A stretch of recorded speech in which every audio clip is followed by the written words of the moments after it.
Assalamualaikum warahmatullahi wabarakatuh. Halo semuanya, perkenalkan nama saya Amelia Karin dengan NIM 992024057.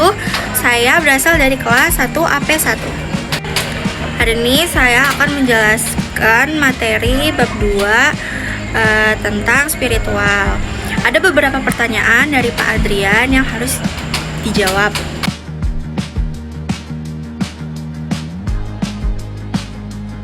Untuk mencapai visi ilahi yang kokoh, diperlukan proses pengaktualisasian akhlak Tuhan yang ada dalam diri setiap manusia.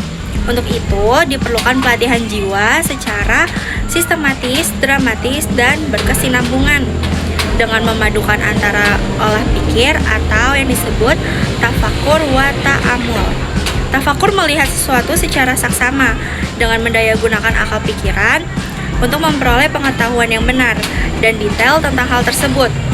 Oleh rasa atau yang disebut tazawuk, olah jiwa atau yang disebut riyadah, dan olahraga atau yang disebut rihlah wa jihad.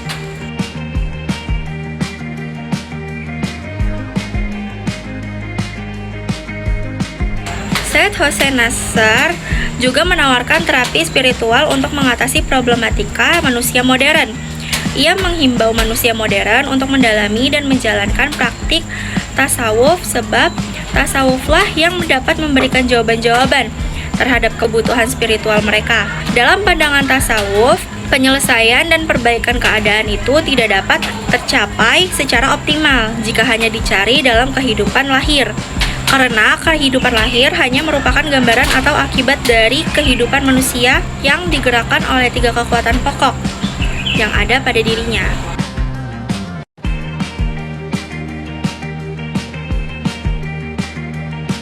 Seperti dikemukakan sebelumnya, dalam bahasa agama, spirit sering dipandang dengan roh. Roh sendiri di dalam Al-Quran menyaran pada objek diantaranya wahyu atau inspirasi ketuhanan, sebagaimana dijelaskan dalam surah Asy-Syu'ara ayat 52. Roh pun bisa berarti malaikat, sebagaimana dijelaskan dalam surah 41 Al-Qadar ayat 4. Begitu juga roh dapat dimaknai sebagai amr Tuhan, yang dapat diartikan sebagai instruksi, ketentuan, atau sesuatu yang menunjukkan kontribusi Tuhan dalam diri makhluk sehingga makhluk dapat beraktivitas sesuai dengan sunatullah.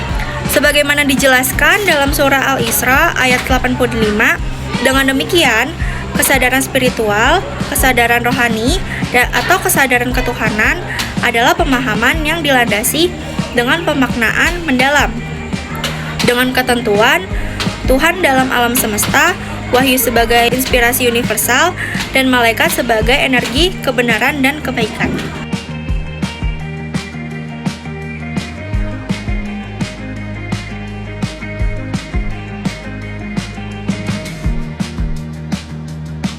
Tuhan dirasakan kehadiran dalam perspektif psikologis itu adanya keterbukaan, ada yang kodrati adalah fitrah manusia sejak dia lahir ke dunia atau disebut fitrah mukallaqah.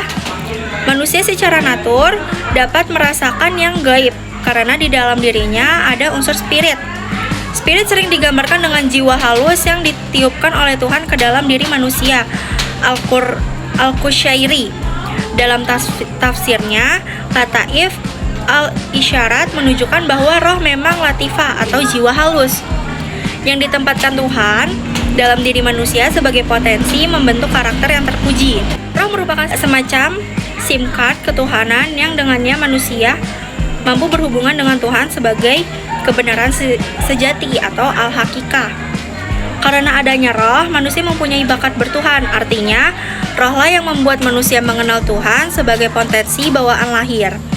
Dengan adanya roh, manusia mampu merasakan dan meyakini keberadaan Tuhan dan kehadirannya dalam setiap fenomena di alam semesta ini.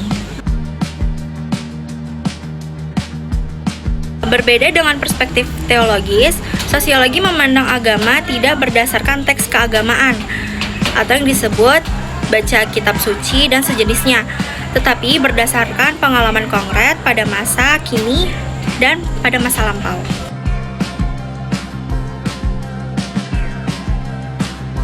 Pembahasan tentang cara manusia bertuhan melalui rasio akan menjadi fokus utama pokok bahasan ini.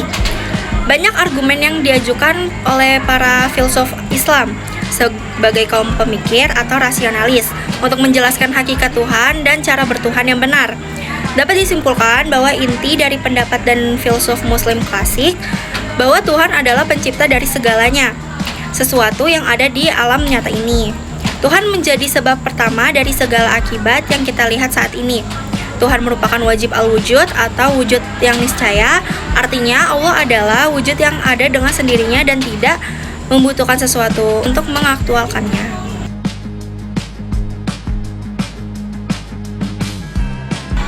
Dalam perspektif teologis, masalah ketuhanan, kebenaran, dan keberagaman harus dicarikan penjelasannya dari sesuatu yang dianggap sakral dan kultuskan, karena dimulai dari atas atau dari Tuhan sendiri melalui wahyunya.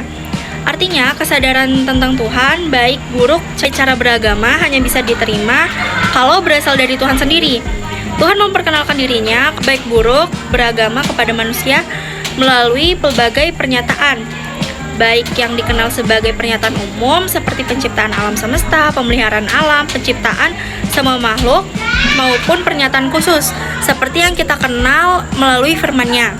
Dalam kitab suci, penampakan diri kepada nabi-nabi bahkan melalui inkarnasi menjadi manusia dalam dogma Kristen. Tajaliyat Tuhan adalah manifestasi-manifestasi Tuhan di alam semesta yang merupakan bentuk pengikatan, pembatasan, dan transmutasi yang dilakukan Tuhan agar manusia dapat menangkap sinyal. Dan gelombang ketuhanan adalah persepsi kognitif manusia terhadap penampakan atau tajaliyat darinya, dengan kata lain, meyakini atau mempercayai Tuhan, artinya pengikatan dan pembatasan terhadap wujud mutlak Tuhan yang gaib dan transenden yang dilakukan oleh subjek manusia melalui kreasi akalnya menjadi sebuah ide, gagasan, dan konsep tentang Tuhan.